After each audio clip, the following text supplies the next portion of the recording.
김 박사님, 저 좀 MD 앤더슨에 데려가 주세요. 살려주십시오. 새벽 6시. 나의 지인을 통해 연락처를 알게 되었다는 한 암 환자에게서 전화가 걸려왔다. 밤새 진통을 견디며 아침이 밝기만을 기다렸을 심사가 애잔해 상냥한 목소리로 이런저런 상태를 체크했다.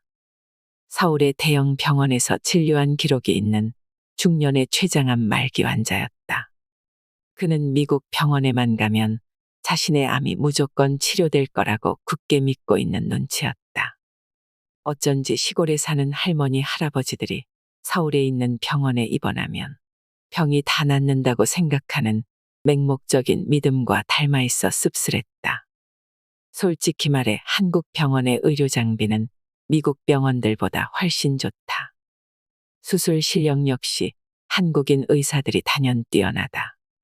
최근 들어 미국 최고의 의사로 선정되는 의사들 가운데 한국인 의사들이 매우 많아진 것만 봐도 알 수 있는 사실이다. 암의 원인은 아직 상당 부분 미지수다. 암을 일으키는 요인의 수가 너무 많아서 하나의 답을 도출할 수 있는 단계가 아니다. 그래서 아무리 많은 돈을 내도 암을 100% 치료해주는 병원은 지상에 존재하지 않는다. 다만 믿음으로 기적을 만드는 사람들은 있다. 반드시 살아서 할 일이 있는 환자들은 간절함으로 기적을 만들어냈다. 여기서 내가 말하는 기적은 완치가 아니라 암의 진행이 멈춰서 더 이상 나빠지지 않는 상태를 말한다. MD 앤더슨 암센터에서 30년 넘게 지켜본 결과 한국인 암 환자의 치유 성적이 유독 저조했다. 또한 그곳으로 찾아온 환자들의 이야기를 들어보면 한국 의료계에 대한 한국 환자들의 오해가 상당한 것 같다.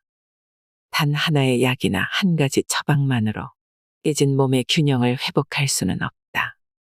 하지만 아무도 믿지 않고 또 기억하지 않는 눈치다. 질병과 암에 관한 소문만 무성하지 진실을 찾고 그것을 자신의 결정의 근거로 삼으려는 움직임이 별로 없어 보인다. 의사로서 그런 모습을 지켜보는 마음은 한없이 안타깝다. 미국으로 건너간 나는 방사선 의학 및 핵의학 전문의로 인정을 받아 미국 의사들이 뽑은 미국 최고의 의사에 11차례나 뽑히는 영광을 얻기도 했다. 주위의 칭찬에 우쭐해하지 않고 초심으로 돌아가 남은 생을 연구와 후학 양성에 매진할 계획이다. 부자도 가난한 사람도 늙은이도 젊은이도 세상에 태어난 사람은 모두 공평하게 한 번씩 죽는다. 나는 많은 사람들이 죽음에 대한 지나친 두려움으로 남은 삶을 포기하는 일이 없었으면 한다. 아무리 훌륭한 사람도 두려움에 잡아먹히면 병을 다스릴 수 없게 된다. 아마도 이 책이 한국에서 내는 책으로는 마지막이 될 것 같다. 건강하게 태어나는 것은 운명이지만 건강하게 사는 것은 자신의 노력에 달렸다. 오늘은 미국 최고의 의사의 11차례나 선정된 김희신 박사님의 저서를 소개해 드리려 합니다. 김희신 박사님의 경우 워낙 유명해서 암 예방이나 암 치료에 관심이 있으신 분들은 아실 텐데요. 세계 최고의 암센터로 꼽히는 MD 앤더슨 암센터에서 30년 넘게 종신교수로 일하면서 많은 암 환자들에게 기적을 선물하신 분입니다. 암에 지는 사람과 암에 이기는 사람은 무엇이 다를까요? 어떻게 하면 건강하게 살고 암을 예방할 수 있을까요? 많은 분들께 도움이 되셨으면 좋겠습니다. 암 예방 10계명. 가족력에 암이 있는 사람은 그 암에 대해 철저히 공부하고 해당 암에 대한 정기검진을 자주 한다. 동물성 기름과 흰쌀밥 섭취를 피한다. 카레에 담긴 커큐민 성분은 항암 효과가 크다. 고기는 기름이 적은 개고기나 오리고기가 좋다. 40대 이후에는 몸에서 여러 분해 요소와 인슐린 등이 적게 나오므로 소식해야 한다. 적당한 운동을 꾸준히 한다. 심장에 무리를 주지 않는 걷기 운동이 좋다. 마음을 편하게 갖는다. 죽고 사는 문제를 넘어서야 할 때 종교가 도움이 된다. 하던 일을 쉬지 않는 것도 예방과 치료에 도움이 된다. 음악을 듣거나 마음이 평온해지는 취미 생활을 가져보는 것도 좋다. 물을 많이 마셔라. 독소가 원활하게 배출된다. 좋은 친구를 만들고 커뮤니티 활동을 하며 사람들과 어울려라. 경험이 풍부한 전문가의 의견에 귀를 기울여라. 암세포가 살 수 없는 몸을 만드는 법. 타임지가 선정한 10대 슈퍼푸드는 귀리와 블루베리, 토마토, 녹차와 연어, 마늘, 브로콜리와 견과류, 시금치, 적포도 등이다. 육식 위주의 기름진 식사를 많이 하는 미국인들에게 꼭 필요한 영양소들이 골고루 포함된 셈이다. 무엇보다 인간의 몸에 이로워 슈퍼푸드라고 불리는 이 식품들 중에 기름진 음식은 하나도 없다. 어떻게 보면 그저 소박한 식재료들이다. 최근 10년 사이에 과학자들은 식물에서 항암물질을 발견하는 쾌거를 올렸다. 과일과 채소가 각종 미생물과 해충 등으로부터 자신을 방어하기 위해 몸속에 지니고 있는 성분을 피토케미컬이라고 한다. 사람의 몸에 들어가면 항산화 작용과 세포 손상을 억제하는 작용을 한다. 한마디로 꾸준히 섭취하면 항암물질이 악성 종양에 달라붙어 암세포의 성장을 차단하고 암세포가 스스로 죽게 만든다. 또한 암이 다른 곳으로 전이될 확률도 낮춰준다. 암치료와 관련해서 각각의 슈퍼푸드가 어떤 효능을 가졌는지에 대해 간단히 알아보고 넘어가겠다. 시금치나 브로콜리 같은 녹색 채소에 들어있는 미량 영양소는 손상된 인간의 DNA를 복구한다. 평소에 녹색 채소를 자주 먹는 사람은 그렇지 않은 사람에 비해 췌장암 발병률이 38%나 낮다는 연구 결과가 나왔다.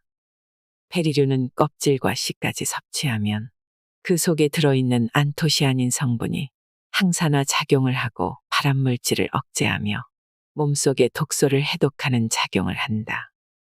수박과 토마토는 전립선 암과 폐암을 억제시키는 데 좋다. 특히 토마토를 가열해서 식물성 기름과 함께 먹으면 리코펜 성분이 10배나 더 잘 흡수된다. 마늘이 가진 알리신 성분은 강력한 살균 효과는 물론 위암 예방에 탁월하다. 하지만 날 것으로 먹기보다는 장아찌를 만들어 먹거나 익혀서 먹는 것이 위에 덜 부담스럽다. 사과 속에 들어있는 플라보노이드 성분은 유방암의 재발을 방지하고 감귤은 폐암을 예방하는 데 좋다. 이처럼 각종 채소와 과일에는 암을 예방하는 좋은 성분들이 많은데 특히 씨앗과 견과류를 함께 섭취하면 지방산이 공급되어 우리 몸이 피토케미컬을 잘 흡수하게 도와준다. 씨앗과 견과류는 심장병 환자의 부정맥을 예방하고 노화로 인한 근육량 감소를 개선한다. 버섯이 가진 피토케미컬 성분에는 소염 효과가 있어서 자가 면역 질환과 관절염에 도움을 준다. 버섯에는 렉틴이라는 단백질 성분이 들어있는데 렉틴은 암세포가 될 위험이 있는 비정상 세포와 결합해서 몸의 방어 기제를 활성화시킨다. 오로지 세포 결합만으로 독소나 정상세포에 악영향을 주지 않고 암세포의 확산을 방어하는 것이다. 그래서 버섯과 녹색 채소를 함께 자주 섭취하면 유방암의 위험이 60에서 70%나 낮아진다. 뿐만 아니라 암세포의 혈관 생성을 억제해 종양의 성장을 막아주기도 한다. 암세포가 살 수 없는 몸을 만들기 위해서는 피토케미컬 성분이 많이 들어있는 채소와 과일, 견과류, 씨앗류, 버섯류를 많이 먹고 항산화제와 비타민을 꾸준히 섭취하는 것이 좋다. 몸에 이로운 미량 영양소가 거의 없는 가공식품은 우리 몸의 면역 기능을 떨어뜨려 암 발생률을 높인다. 혈관의 문제는 우리 몸 구석구석에 치명적인 손상을 가져온다. 예전에는 어떻게 기름이 몸속에서 염증을 일으키는지를 학자들도 잘 몰랐다. 염증은 그저 균이 들어가서 생기는 것이라고만 알았기 때문이다. 아무리 좋은 음식도 지나치게 많이 먹으면 탈이 난다. 여러 번 주의를 주어도 식탐이 많은 사람들은 음식을 잘 조절하지 못한다. 선생님, 입맛이 당기는 걸 어떻게 합니까? 저는 고기를 안 먹으면 못 살아요. 힘을 낼 수가 없어요. 붉은 고기를 먹는 횟수를 줄여야 한다고 말하면 이런 식으로 엄살을 피우는 환자들이 있다. 고기도 자주 먹다 보면 습관이 되는데 그 습관에 길들여진 사람은 약간만 줄이라고 해도 인생의 모든 즐거움을 빼앗기기라도 한 것처럼 낙심한다. 실제로 고기를 먹다 보면 술을 마시게 되고 그러면 술 마시는 재미에 또 고깃집을 찾는다. 이렇게 일주일에 한두 번은 꼬박꼬박 술과 고기를 먹게 되고 그렇게 한 달, 두 달이 가면 1년도 쉽게 지나간다. 결과적으로 1년 내내 술과 고기를 엄청 열심히 먹은 셈이다. 좋아하는 음식을 아예 끊으라는 게 아니다. 조금씩 줄여나가면서 자신의 몸에 맞는 건강한 음식으로 대체하라는 것이다. 그런데 이런 것조차 못하겠다고 때를 부리면 나중에 소 잃고 외양간 고치는 격이 된다. 췌장에 기름이 끼면 당뇨 증상이 생기고 염증이 발생한 부위가 췌장암이 된다. 전 세계적으로 가장 나쁜 암이라고 알려진 췌장암은 주로 부자들이 걸리는 병이다. 기름진 식사, 육식 위주의 식사를 자주 하는 사람들에게 주로 발생한다. 그래서 그런지 췌장암은 가난한 사람들은 잘 안 걸린다. 예방 차원에서 한 가지 덧붙이고 싶은 것은 영양분을 골고루 섭취하지 못하는 암 환자와 생활 형편이 어려운 사람들은 반드시 종합 비타민을 챙겨 먹어야 한다는 것이다. 끼니를 제대로 챙겨 먹지 못하는 일반인은 하루에 한 정이면 충분하지만 병을 앓는 환자라면 오전 오후에 한 정씩 먹어도 좋다. 다만 평소에 식사를 거르지 않고 현재 몸이 건강한 사람은 비타민을 먹을 필요가 없다. 시중에서 판매되고 있는 비타민 제제의 용량은 우리 몸이 필요로 하는 비타민의 양보다 적게는 100배에서 많게는 1000배까지 많다. 끼니를 꼬박꼬박 잘 챙겨 먹는 건강한 사람이라면 비타민을 과다하게 섭취해서 좋을 게 없다는 것을 상식으로 알고 있어야겠다. 여자들의 경우 폐경기가 되면 뼈가 약해진다. 재생세포의 기능이 떨어져서 그렇다. 뼈세포가 재생되려면 칼슘과 비타민 D가 필요하다. 칼슘은 우유나 멸치를 통해서 얻을 수 있는데 비타민 D는 햇볕을 쬐어야 흡수가 된다. 비타민 R량만 먹으면 거기에 들어있는 모든 성분이 저절로 몸에 흡수되고 쓰인다고 여겨서는 안 된다. 적절한 운동을 병행해야만 몸이 비타민을 제대로 흡수하고 사용할 수 있다. 식사를 하고 난 뒤에는 동네 근처를 산책하거나 매일 꾸준히 걷기 운동을 하는 것이 좋다. 좋은 성분을 먹었다면 이것을 잘 흡수하고 사용해야 먹은 보람도 있으니 말이다.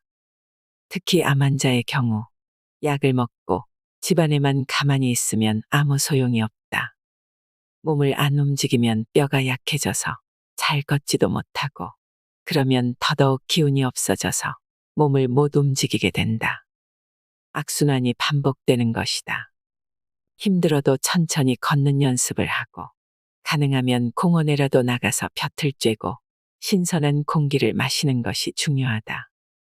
인종의 구분 없이 사람의 체온은 모두 36.5도로 똑같다. 이보다 떨어지거나 올라가면 몸에 병이 생긴다. 그런데 왜 그러한지는 학문적인 연구만으로는 설명이 되지 않는 일이다. 이토록 신비로운 인체의 비밀을 알면 자신의 몸을 소중하게 여기지 않을 수 없다. 소중한 몸을 어떻게 관리하고 보살필 것인지는 모든 현대인들의 숙제다. 나는 아무래도 디지털보다는 아날로그 방식이 우리 몸을 더 건강하게 해준다고 생각한다. 그래서 가능하면 디지털 기기에 의존하지 않으려고 노력한다. 예를 들어 요즘 사람들은 대부분이 전화번호를 외우지 않는다. 스마트폰에 다 저장되어 있기 때문이다. 그러다 보니 뇌의 기억 기능이 자꾸만 떨어진다. 몸을 필요 이상으로 아끼고 쉬게 하면 오히려 노화가 빨라진다. 지혜롭게 휴식하는 게 중요한데 바쁜 틈틈이 책을 읽고 사색을 하면서 잠깐씩이라도 낮잠을 자는 것이 좋다. 한 가지 잔소리를 덧붙이자면 요즘 사람들은 스마트폰에 빠져 책을 별로 읽지 않는 것 같다. 한국에 와서 보니 아이 어른 할 것 없이 죄다 스마트폰 삼매경이다.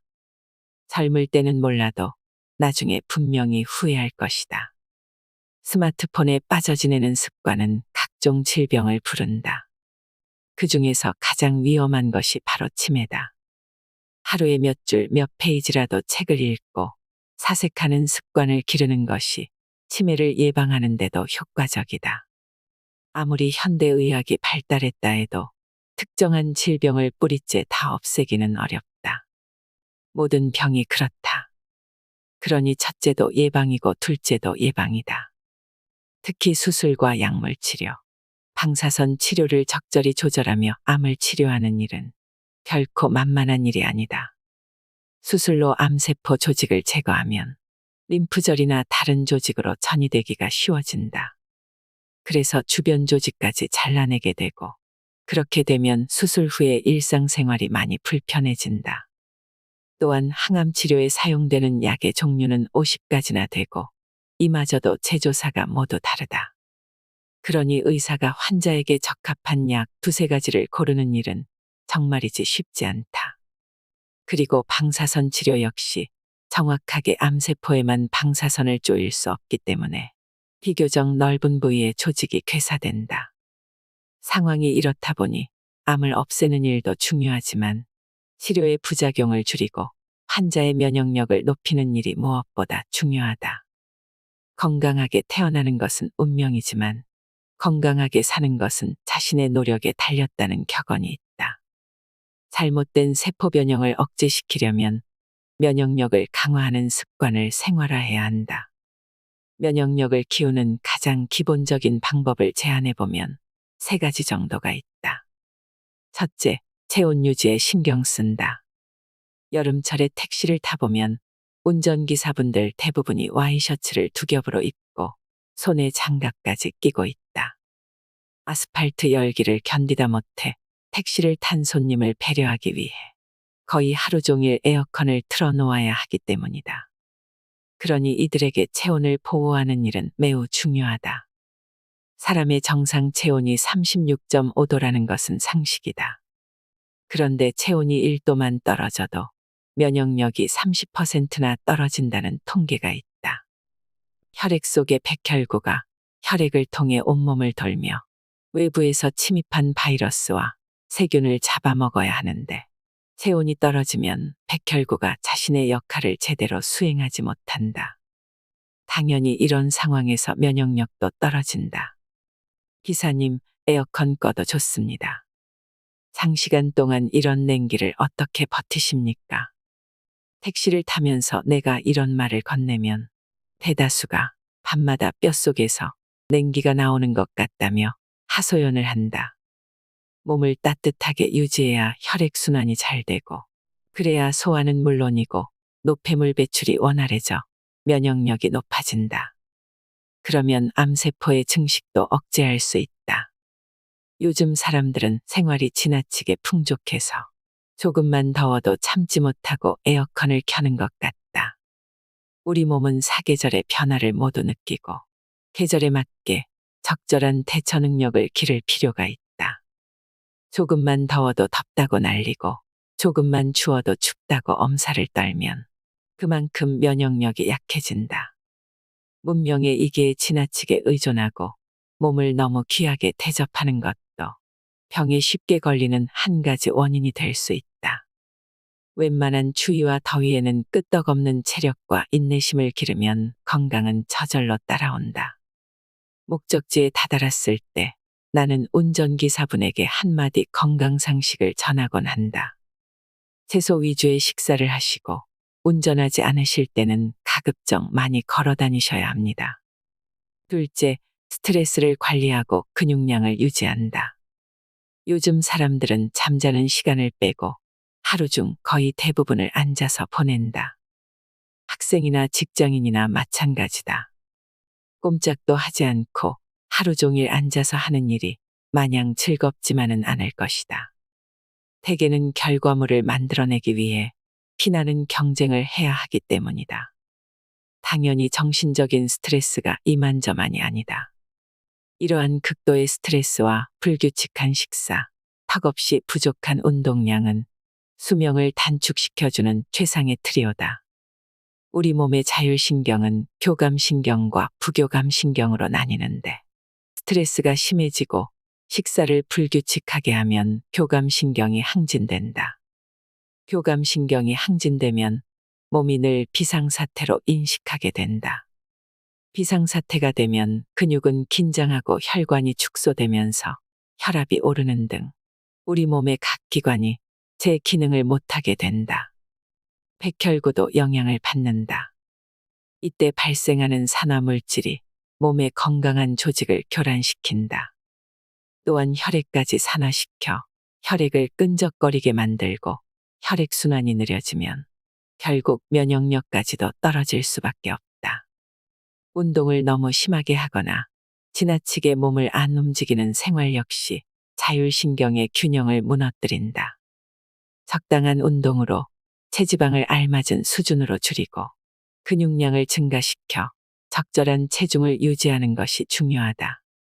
적당한 운동은 뇌 기능을 촉진시켜주고 신경 전달 물질인 도파민을 증가시켜 긴장감을 완화시켜주기도 한다.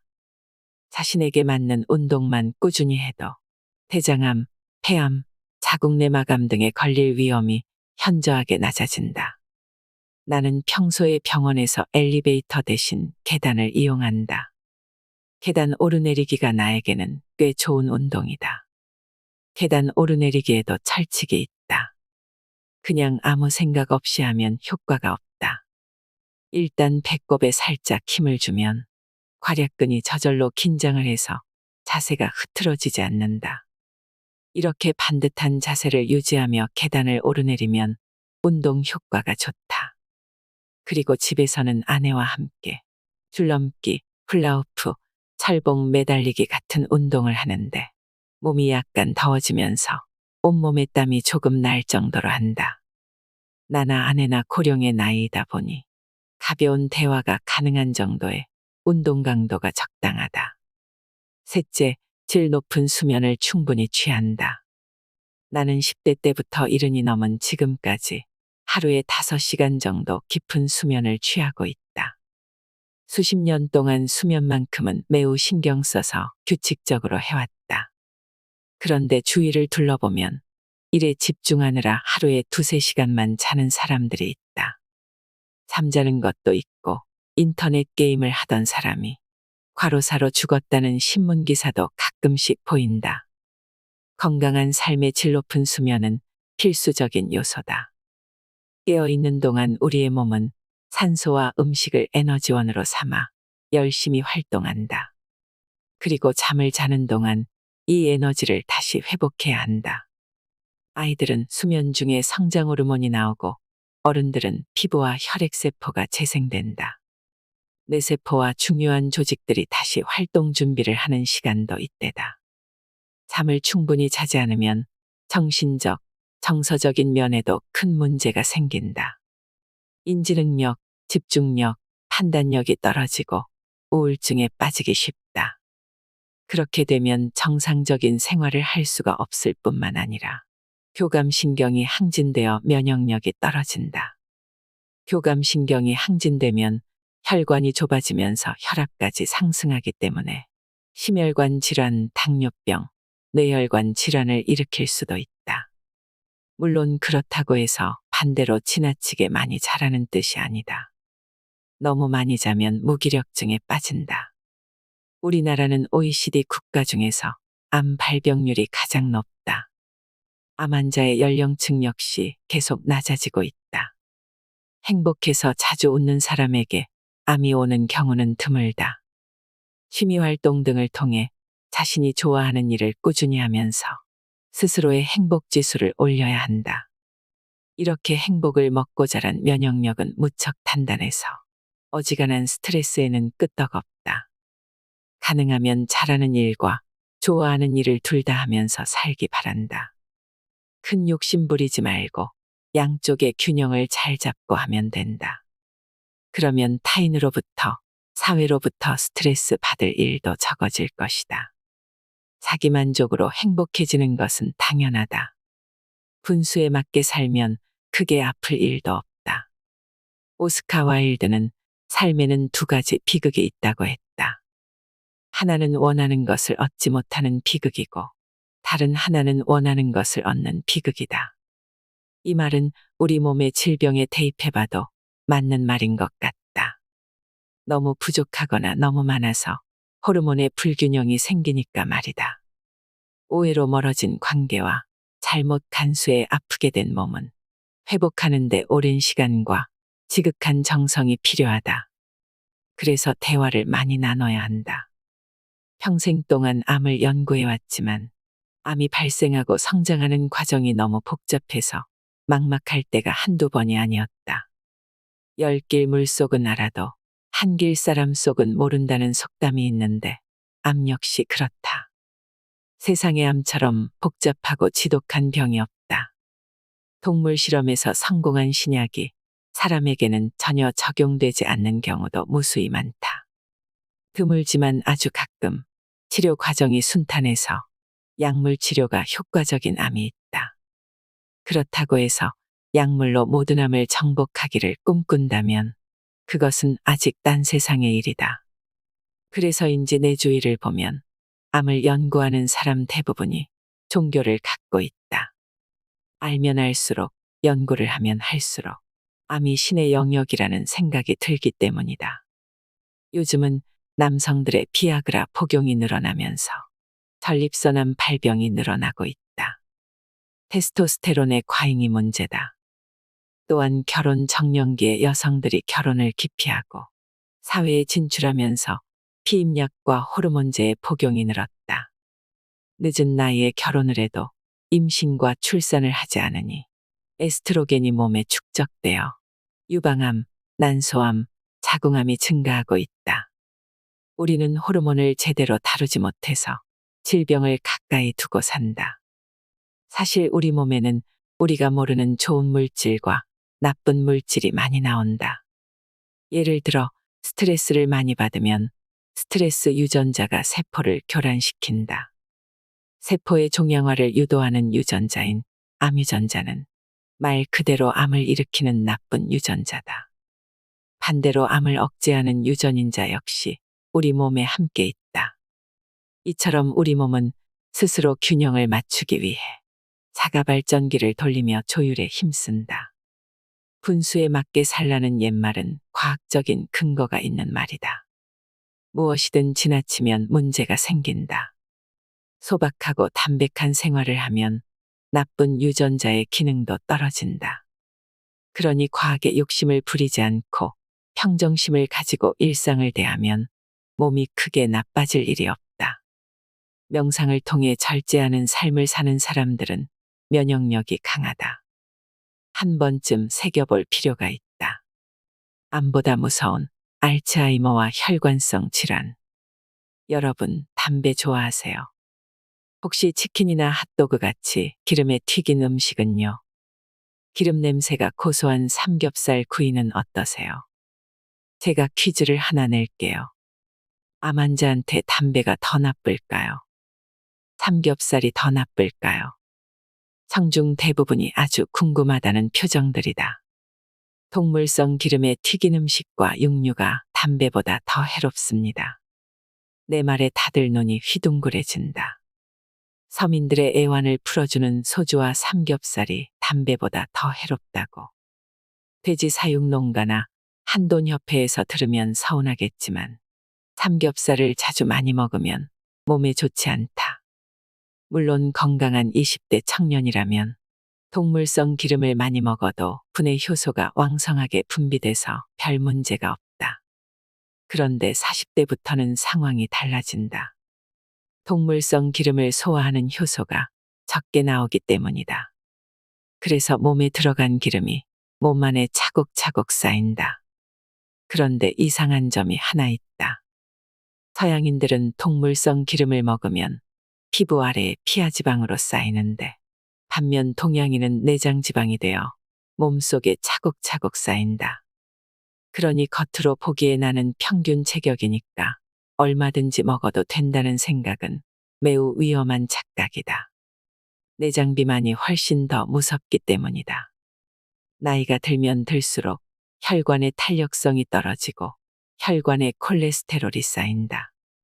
혈관벽에 기름이 낀다는 뜻이다.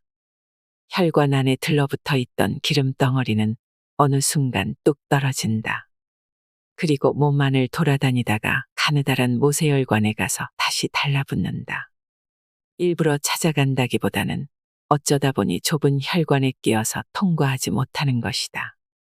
기름덩어리는 곧 염증의 원인인데 이것이 뇌혈관에 가서 들러붙으면 중풍이나 알츠하이머병이 온다. 그리고 간에 가서 붙으면 지방간이나 간암이 된다. 췌장에 붙으면 당뇨병이 생긴다. 그러니 이것이 얼마나 무서운 것인가. 고기도 적당히 섭취하면 몸에 좋은 보약이 된다. 문제는 언제나 지나치게 많이 먹는다는 데 있다. 우리나라 직장인들은 회식이나 접대를 참 자주 한다. 그런 자리에는 꼭 술과 고기가 빠지지 않는다. 술자리가 잦다 보니 고기 섭취량도 는다. 그뿐인가. 가족 외식이라고 하면 모두 고깃집으로 몰려간다. 고기를 먹어야 뭔가 음식을 잘 먹은 것 같다는 생각들을 여전히 하는 것 같다. 돼지고기, 쇠고기만 집중적으로 먹는 것은 몸에 해롭다. 나는 고기를 먹으려거든 오리고기를 먹으라고 권한다. 암 환자에게도 오리고기를 조금씩 꼭꼭 씹어 먹으라고 권한다. 암 환자는 잘 먹고 힘을 내야 치료를 견디고 병을 이길 수 있기 때문이다. 남녀 불문하고 40대가 되면 나이살이 붙는다고 호소하는 사람들이 많다. 결혼을 했든 안 했든 아이를 낳았든 안 낳았든 상관없이 말이다. 나이가 들면 몸에서 지방을 분해하는 효소가 적게 나오기 때문이다. 어디 그뿐인가. 인슐린도 적게 나온다. 그래서 나이 들수록 소식을 해야 한다. 몸은 40대인데 20대 때 먹던 습관대로 먹으면 곤란하다. 나도 한창 때는 일에 파묻혀 식사 시간을 놓치면 한꺼번에 두 끼를 몰아서 먹을 때도 있었다. 하지만 이제는 제 시간에 규칙적으로 먹고 식사량을 체크해서 줄이고 있다. 내 생각에 암보다 더 무서운 병이 바로 혈관성 질환이다. 최악의 암인 경우라도 암은 진단 후 1년 안에 사망하고 끝이다. 그런데 치매나 중풍 같은 혈관성 질환은 20년씩 투병하며 본인은 물론이고 가족들까지 힘들게 한다. 그렇다면 암과 혈관성 질환은 어떤 관련이 있을까? 결론부터 말하면 혈관성 질환을 예방하다 보면 암까지 예방된다. 주위에 치매로 인한 안타까운 사연이 적지 않다. 암보다 더 무서울 수 있는 병이 치매다. 이제 치매 예방에 신경 쓰는 것은 현대인들에게 필수 요소가 되고 있다. 치매 예방과 암 예방은 맥락이 비슷하다. 치매를 잘 예방하면 암도 예방할 수 있으니 노인성 치매에 좋다는 식품을 잘 챙겨 먹고 운동을 게을리하지 말아야 할 것이다. 무엇보다 규칙적인 생활이 건강에 가장 좋다는 진리를 믿고 따르는 것이 중요하다. 기억해야 할 두 가지가 있다. 첫째, 사람은 쉽게 죽지 않는다. 둘째, 작은 총상이라도 악을 쓰며 살겠다고 떼쓰는 환자는 다 죽는다. 믿어지지 않겠지만 머리에 심각한 중상을 입어도 조용한 사람들이 있다. 이런 사람들은 명상을 하듯 앉아서 죽음 앞에 초연한 태도를 보인다. 이런 환자들은 대개 살아남았다. 그런데 죽음의 공포에 잡아먹힌 사람들, 죽음으로부터 도망치려고 악을 쓰는 환자들은 얼마 못 가 사망했다. 아무리 살고 싶다고 떼를 써도 소용없었다. 신기하게도 이런 모습은 암 환자들에서도 똑같이 발견할 수 있었다. 살고 싶다면 먼저 자신을 잘 다스려야 한다. 살고자 하면 죽고, 죽고자 하면 산다는 말도 비슷한 맥락이다. 극한의 상황일수록 살고 죽는 것은 자신에게 달렸다. 자신이 자신을 살리기도 하고 죽이기도 한다는 것이다. 암치료와 인문학의 상관관계. 현대인의 암은 국소병이 아니라 전신병이다. 눈에 보이지 않는 암세포가 온몸을 돌아다니다가 다른 곳에 자리를 잡는다. 가령 갑상선이나 유방의 종양을 제거하는 수술을 했다고 치자. 암의 입장에서는 자신이 살던 집이 없어졌기 때문에 폐나 뼈 등 이웃 동네로 이사를 간다. 요즘은 이런 암의 성질을 잘 파악해 성질이 고약하고 힘이 센 놈은 처음부터 수술로 제거하지 않고 우선 방사선으로 살살 달랜다. 그런데 이 방법이 늘 최선이라고도 할 수 없다. 아직까지 암에 대한 정확한 치료법은 발견되지 않았다. 때문에 암이라는 병에 대한 끊임없는 연구와 노력이 필요하다. 그래서 의사들도 환자들에게 수술을 하면 암이 깨끗하게 제거된다는 말을 하기 어렵다. 암은 재발할 확률이 높고 환자의 의지에 따라 예후에 큰 차이를 보이기 때문이다. 환자와 의사 모두 암을 다스리는 방법을 열심히 공부하고 실천하는 수밖에 없다. 여기서 쓴소리를 한마디 하자면 어떤 의사들은 배우려는 의지가 별로 없는 것 같아서 안타깝다. 하루 종일 환자 보기도 바쁜데 언제 시간을 내어 강의를 듣고 학술회의에 참여하느냐고 불평하는 것이다. 하지만 의사라면 없는 시간이라도 쪼개어 강의에 참석하고 끊임없이 새로운 정보를 습득하고 공부해야 한다.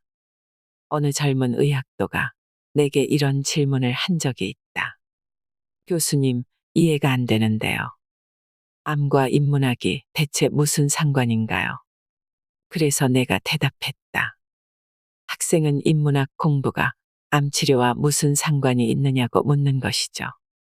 상관이 많아요. 생각해 보세요. 요즘 왜 이렇게 암이라는 질병이 기승을 부릴까요? 단순히 인스턴트 식품을 즐겨 먹는 식습관 때문일까요? 과도하게 섭취한 특정 영양소나 불균형한 영양 상태 때문일까요? 그렇다면 옛날에는 요즘과 비교해서 영양 섭취가 불균형하거나 부실한 사람이 훨씬 더 많았는데 왜 암 환자가 적었을까요? 왜 이렇게 심각한 상황이 되었을까요? 왜 그런지 생각해 봤어요. 심리학, 종교, 철학 등이 우리 삶의 방식을 좌우한다면 몸과 마음의 병 역시 거기에서부터 고칠 방법을 찾아봐야 합니다. 사람은 무슨 생각을 하느냐에 따라 신체의 반응이 달라진다. 우리 몸은 기분 상태에 따라 분비되는 물질이 다른데 기분 좋은 생각을 하면 자연스럽게 면역력을 증가시키는 호르몬이 분비된다. 현대인의 질병 대다수가 스트레스에서 기인한다는 것은 이미 누구나 알고 있는 사실이다. 그런데 그 스트레스는 어디에서 올까? 사회생활을 하면서 스트레스를 전혀 안 받을 수는 없을 것이다. 암은 여전히 매우 힘이 센 현대병이다. 정확한 원인이 밝혀진 것은 아니지만 상식적인 수준에서 통용되는 생활 습관의 문제들은 누구나 알고 있다. 잘못된 식습관과 과음, 운동 부족 같은 건 말이다. 예를 들어 음주를 과도하게 하고 업무에서 받는 스트레스가 심한 사람이 암에 걸렸다면 이런 생활에서 벗어나려는 의지를 가져야 한다. 이미 적을 알고 있다면 적의 힘을 약화시키는 방법을 찾는 것이 현명한 길이 아닌가. 그래서 나는 절망이나 비관보다는 책을 읽고 공부해야 한다고 환자들에게 조언한다.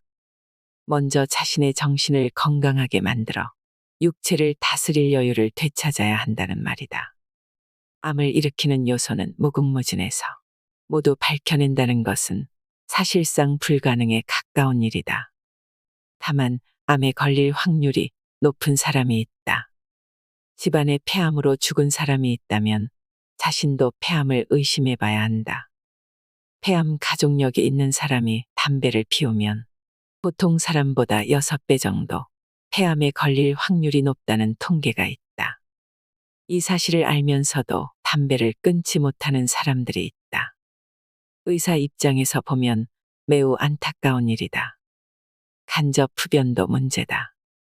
자기 생명에 대한 결정권을 갖는 것은 상관없지만 흡연이 옆 사람에게까지 피해를 주어서는 안 된다. 이미 흡연의 나쁜 점은 공공연하게 알려진 사실이지만 공공장소에서조차 이를 지키지 않는 사람이 적지 않다. 불량한 공중위생 상태나 간접 흡연과 같은 소소한 일들은 국민의 건강과 직결되어 있다. 나 혼자서만 건강을 챙긴다고 아무리 노력해봐야 소용없다. 산속에서 칩거 생활을 하는 사람이 아니라면 건강하지 못한 사회적 환경 속에서 온전한 건강을 누릴 수 없다. 환경과 건강의 연결고리를 잘 이해한다면 병에 대처하는 우리의 자세에 반성할 점은 무엇인지 알 수 있을 것이다. 건강할 때 준비해두는 나의 유언장. 한국 사람들은 유언장이라고 하면 자손에게 나눠줄 재산이 있는 사람들만 쓴다고 생각하는 것 같다. 하지만 그렇지 않다. 부모가 유언장을 작성하는 것을 보면서 자란 아이들은 어려서부터 삶과 죽음이 별개가 아니라는 것, 그리고 죽음은 누구나 준비해야 할 보편적인 현상이라는 것을 배우고 인식한다. 유언장을 작성하는 이유는 후손들에게 나의 가치를 남기기 위해서다. 그리고 다가올 죽음을 잘 맞이하고 싶어서다. 그런 의미에서 나는 암 환자는 물론이고 모든 사람들에게 유언장 쓰기를 권한다. 만약 나에게 불치병이 왔을 때 치료에 매달리지 말고 편안하게 죽을 수 있도록 조치해다오. 이 말 속에는 모든 치료를 중단하고 편안하게 죽을 권리를 보장받고 싶은 마음이 담겨 있다. 불치병을 판단하는 기준은 의사에게 있다. 특히 환자가 치매에 걸리거나 의식을 잃어 판단력이 없을 때 남겨진 가족들이 곤란해지는 경우를 종종 보았다. 자식과 배우자에게 주는 부담은 물론이고 사회적인 부담도 덜어주어야 한다는 게 내 생각이다. 내 또래의 사람들이 입을 모으듯 젊어서의 재미가 지나가면 삶은 고역이다. 그렇게 즐거울 일이 없다. 가끔 무엇이 가치 있고 행복한 삶일까 하고 고민에 빠진다. 답은 그렇게 어렵지 않다. 결국 나와 주변 사람이 즐거워하고 기뻐하며 지난 생을 인정받는 삶이다. 나는 가족들 앞에서 웃으며 죽어야겠다는 생각을 종종 한다. 태어날 때 인간은 모두 울음을 터뜨려 세상에 왔음을 알렸다. 그러니 마지막은 잘 살다가 간다고 웃으며 마감하고 싶다. 웃으며 생을 마감하기 위해서는 우선 스스로 건강해야 한다. 마음의 준비 없이 약물 치료로 정신이 흐릿한 가운데 가족과 헤어지는 환자들을 보면 참 안타깝습니다. 여러분도 한 번쯤 그런 경험이 있지 않으신가요? 힘든 치료 과정 속에서 잘 먹지 못하면 환각 증상이 생기기도 하는데 그 환각 증상 때문에 사랑하는 가족들에게 고함을 지르는 환자들이 많다고 합니다. 이것은 환자에게도 가족에게도 너무 가슴 아픈 일입니다. 누구나 그렇게 죽어가는 사람들을 보면 나는 저렇게 죽으면 안 되겠구나 하고 생각하게 될 것입니다. 우리가 건강할 때 유서를 준비해야 하는 이유는 죽음의 순서가 없기 때문입니다. 질병뿐 아니라 갑작스러운 교통사고로 식물인간이 될 수도 있습니다. 우리는 우리에게 다가올 죽음에 대해 직면해야 합니다. 요즘은 워낙 교통사고 사망자 수가 많습니다. 의식이 없는 상태에서 연명치료를 계속하게 되면 자신도 고통스럽고 남겨진 사람들에게는 큰 짐이 됩니다. 그래서 김희신 박사님은 뇌사에 빠졌을 때 지체하지 말고 보내달라는 유언을 남겼다고 합니다. 요즘은 우리나라 사람들도 사전의료의향서라는 것을 씁니다. 회복이 불가능한 상태에 놓일 경우에 본인이 받을 치료의 범위를 미리 정해놓는 문서입니다. 무의미한 연명치료를 거부할 것을 서약하는 일종의 선언이지요. 한국의 경우에는 자식들이 남들의 시선 때문에 의식 없는 부모의 상태를 연장하는 경우가 많습니다. 병원에 가보면 이미 죽은 목숨을 의식도 없는 상태에서 연명하고 있는 환자와 보호자들이 가득합니다. 참으로 안타까운 광경입니다. 사고를 당해서 질병에 걸려서 노쇠에서 죽음을 앞둔 사람들은 고생만 하고 살았는데 이제 좀 살만하니까 죽게 되어 억울하다는 사람도 많고, 평생 동안 뼈 빠지게 돈을 모았는데 그 돈을 한 푼도 못 쓰고 죽어서 아깝다는 사람도 있습니다. 이런 사람들이 젊어서부터 미리 유서를 써보고 어떻게 살아야 할지 고민해 보았다면 좀 달라지지 않았을까요? 억울해할 일이 분명히 많이 줄어들었을 것이라고 생각합니다. 스스로 단식을 해서 깨끗한 죽음을 맞았다는 사람들의 이야기는 우리에게 좋은 귀감이 됩니다. 개개인의 삶이 바뀌면 사회가 바뀔 것입니다. 죽음을 준비하는 성숙한 태도가 삶의 질을 높이고, 개개인의 삶의 질이 높아지면 사회 전체가 서로 신뢰할 수 있는 건강한 분위기로 변화될 수 있을 것입니다. 여러분, 오늘도 함께 해주셔서 감사드립니다. 이상으로 인생의 품격이었습니다. 하루하루 당신의 품격이 더 빛나길 바랍니다.